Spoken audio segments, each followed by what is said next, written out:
There is no future for any separatism. I know that India has traditionally had good relations with Russia, and I can understand why India doesn't want to disrupt that good relationship. But plainly, Russia is the aggressor in Ukraine. It's a vicious... Well, India is the heart of the Quad. India is, in a sense, the point of the Quad. It's inevitable that as time goes by, there will be increasing tensions between China and all of its neighbours. There is no future for any separatism.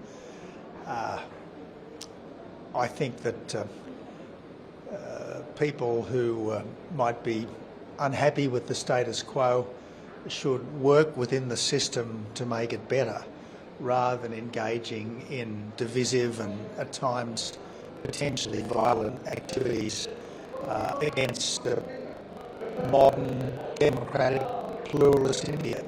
Well, I'm here to listen, and obviously we've listened this morning to an Indian government minister talking about climate. We've listened to a very interesting discussion, including Foreign Affairs Minister Jaishankar, on the state of the contemporary world. And we've just heard from the new Director of Intelligence in the Trump administration. And I guess the great thing about the Raisina dialogue is that it's a wonderful showcase for Indian soft power, and it attracts a lot of significant leaders and thinkers from all over the world. So I'm here to listen, I'm here to learn, and to the extent that I have something to contribute, I'll do my best. How do you see India-Australia ties as we move forward, so since you have close relations with India? I really want those ties between India and Australia to develop further.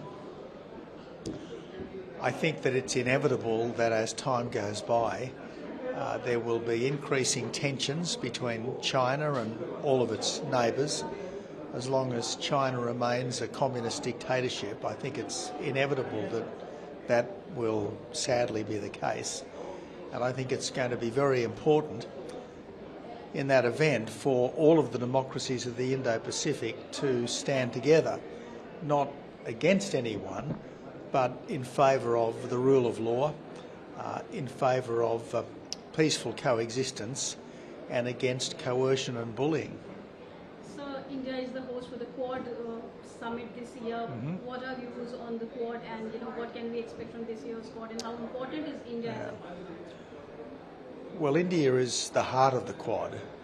India is, in a sense, the point of the Quad, because but for Shinzo Abe of Japan and Narendra Modi of India, the Quad wouldn't really exist.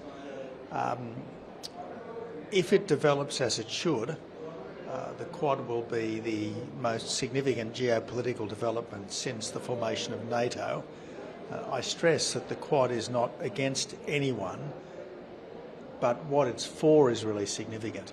The Quad is for democracy, the rule of law, and the rights of all countries to exist in peace without bullying from large and aggressive neighbours. And particularly given the way China, under the current leadership, has bullied all of its neighbours, I think the Quad is incredibly important. Now, the Quad has no formal structures. The Quad has no written documents. It's a bit like the Five Eyes, and the Five Eyes security partnership has probably been the most important security partnership the world has ever known. And if the leaders of the Quad countries respect the Quad, contribute to it, work on it, the same way the Five Eyes partnership has been respected and worked upon these last 7 decades, well, I think the Quad could be an extraordinary force for peace and development in the decades to come. So just last question, we have 2 ongoing wars, Russia, Ukraine, Israel, Gaza. How do you view the situation, and also what will your comment on India's role in this?